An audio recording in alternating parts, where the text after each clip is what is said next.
Josh Green here, delighted to be joined by Glen Durrant live from his kitchen. Glen, you're looking very well. I mean, what's been going on since the Worlds? Have you been getting the practice in, or have you been taking the time to take a bit away from darts? Yeah, I'm a big practicer. I think I probably practice every day. Maybe not the amount of time I used to, but I made a conscious decision to have a couple of weeks off.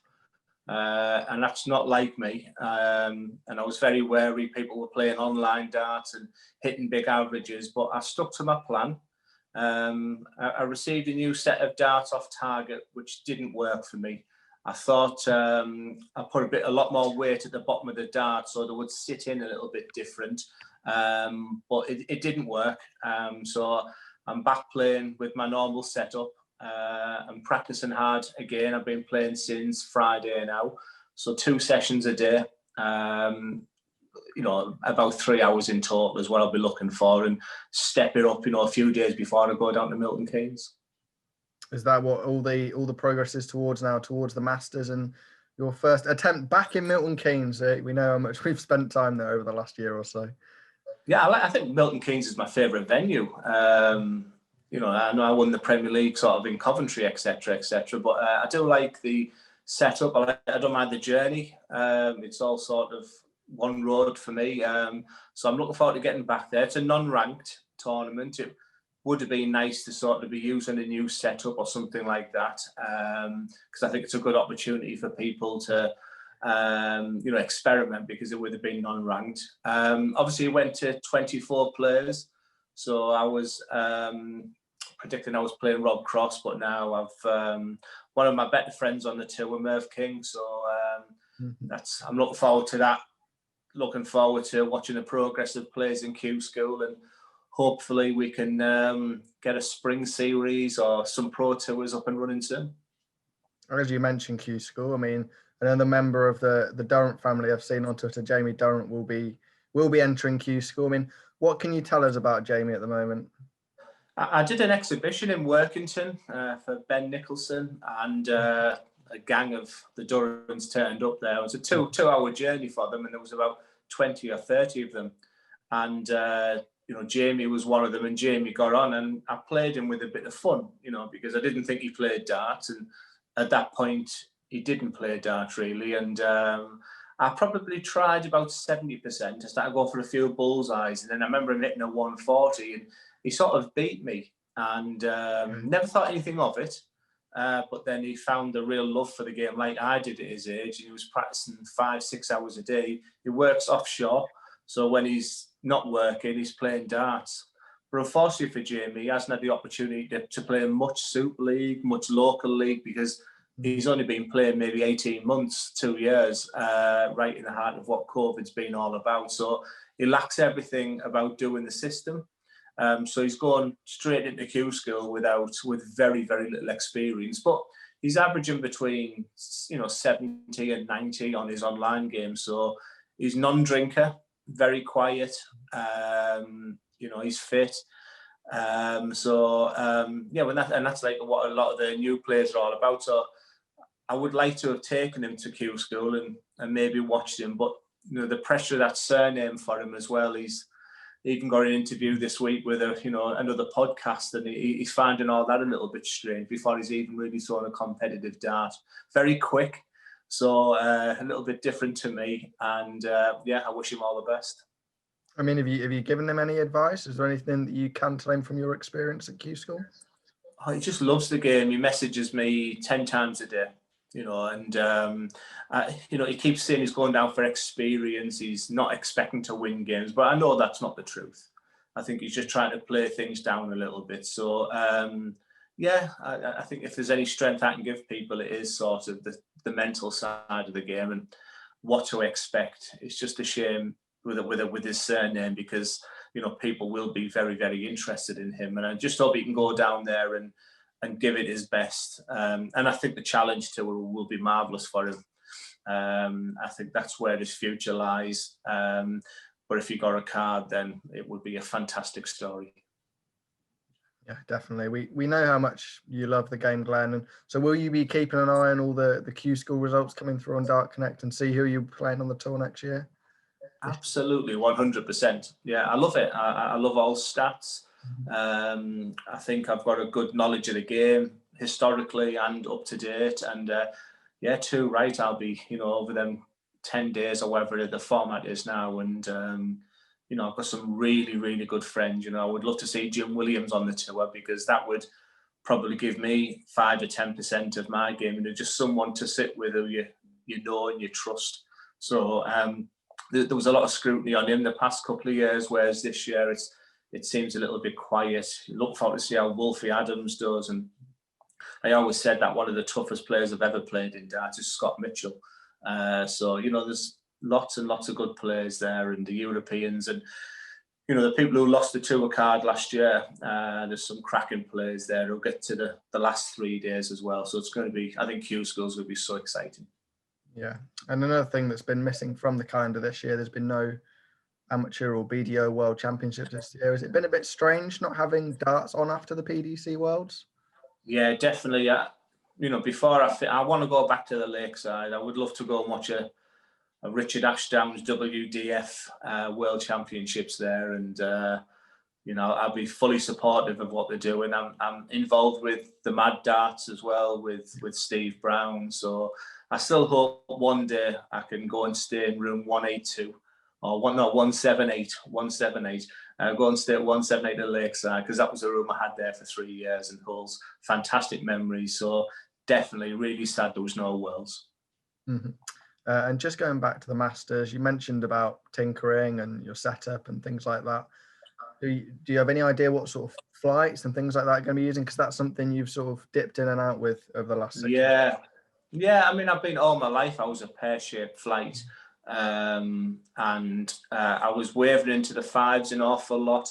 And I was giving out some signed framed shirts, and I met a lad called Dave Coulson off Twitter, who lives very, very close to me, and he just knew my game more than I did, and he just felt that the kite-shaped flight was sort of made for me type thing, and that's when I went across with the kite. There's two things. I won the Premier League with them, but if you have a look, all my 100 averages are with a pear-shaped flight. But I'm sticking with a kite. I did use, I'm not sure what they're called with Target. Is it 8, something like that? The 8 flight or something like that. But they were not for me at all. So it's great to tinker. It's great to have a little play with and whatever. But it's no surprise to me that I've gone back to my normal setup. I've probably only had 3 or 4 sets of darts in the whole of my life, designed wise, whereas the Target dart I use now, I usually change every 3 to 6 months. So it's been good. It's been good just to play around with, and I think I'd be left frustrated if I thought, why didn't I try this, why didn't I try that? But yeah, gone back to my normal setup and look forward to the Masters. Okay.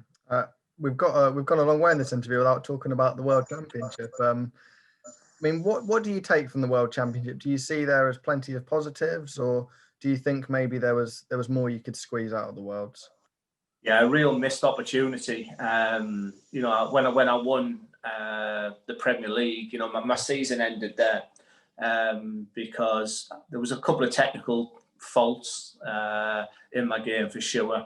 A lot of the experts felt it was COVID, and I was happy to go along with that. But I knew deep down there was something went wrong with my game, and that's the beauty of YouTube. I can look at an old throw from my BDO days. I've watched, I can't even remember the game with Gezi Price in a European tour where I averaged 110, he averaged 107. I don't even remember that game because, that 2019 was just an incredible year in the PDC. It was just game after game.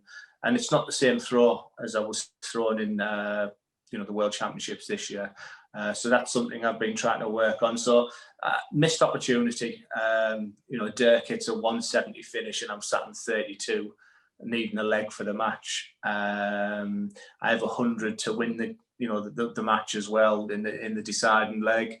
Usually I hit them, and I was a bit gutted. I might have even took last 16 before, after the Wayne Jones game in the Players Champs. I'd played I'd lost my last 7 games, and the mixture of COVID, lack of energy, and that technical issue in my throw was. I never felt I was going to go to the Worlds and go and win it. Yeah. Aside from that technical issue, do you think the attitude of other players, or maybe even yourself, a little bit changed after the Premier League at all? I never celebrated the Premier League, and what's amazing about dart is I can count on one hand how many people have come up to me and said, "Well done on winning the Premier League." It's more like, why aren't you winning at the moment? What's happened to your game, Glenn? So you do live for the moment there, and that whole Premier League followed by COVID is just a real up and down experience for me. But I think that sums up my whole darts career anyway, them ups and the downs. So, it's great to start a new year now. We're in terrible times, but the PDC juggernaut rolls on, and they keep giving us the opportunities to play darts, and I know they're working 24 hours a day to try and get a calendar for this year as well. So I'm very I appreciate all the work and that they're doing, and I just want to play darts again, and that's maybe not how I felt at the end of 2020.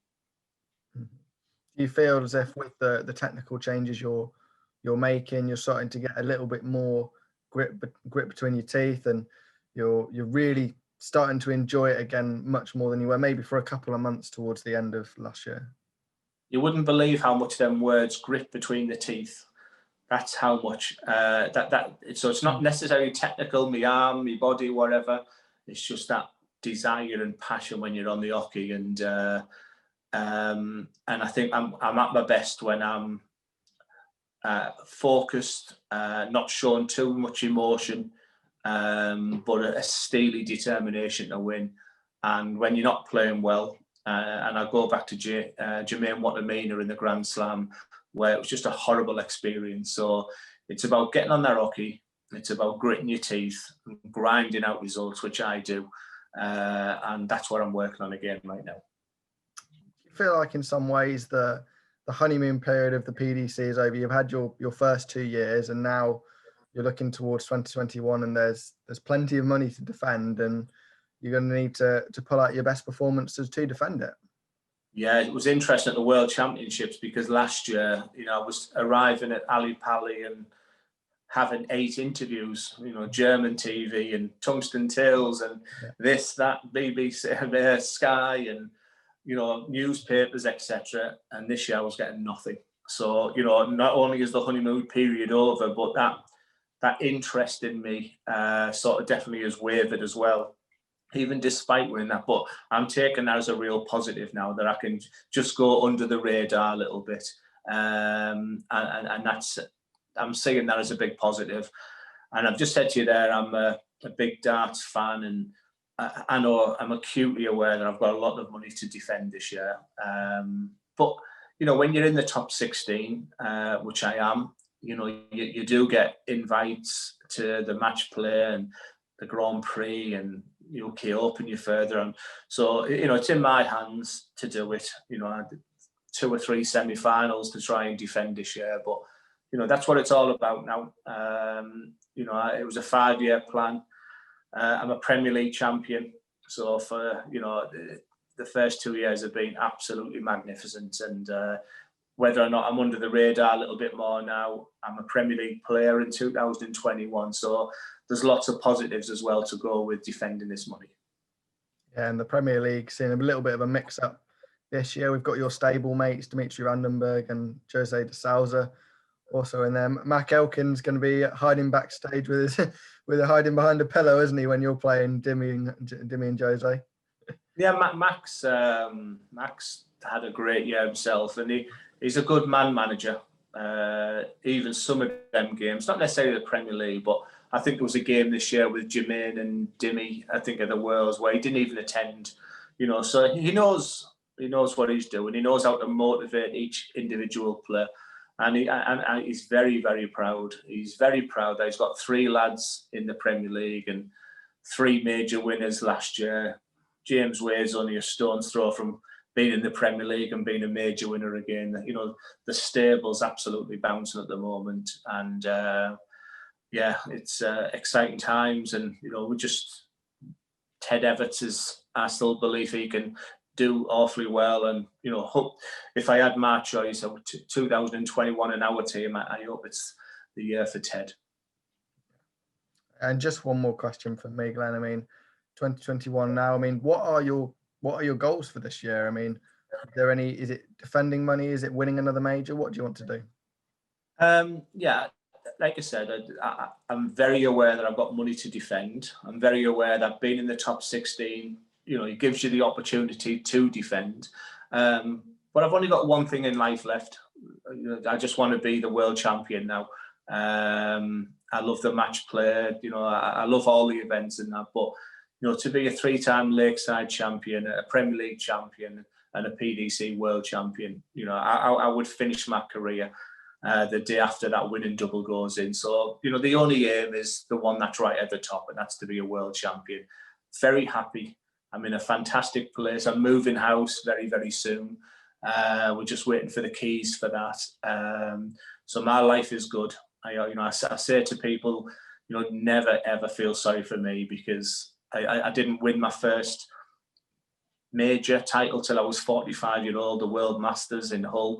It's been an incredible 5 years, and I'm fine. I'm happy, and I'm working hard.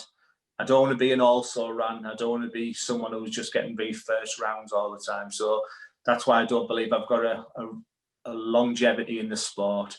I'm 2 years into that 5-year plan. So the only aim is the top. Brilliant. Thanks for your time, Glenn, and we look forward to seeing you in the Masters. Thanks, Josh.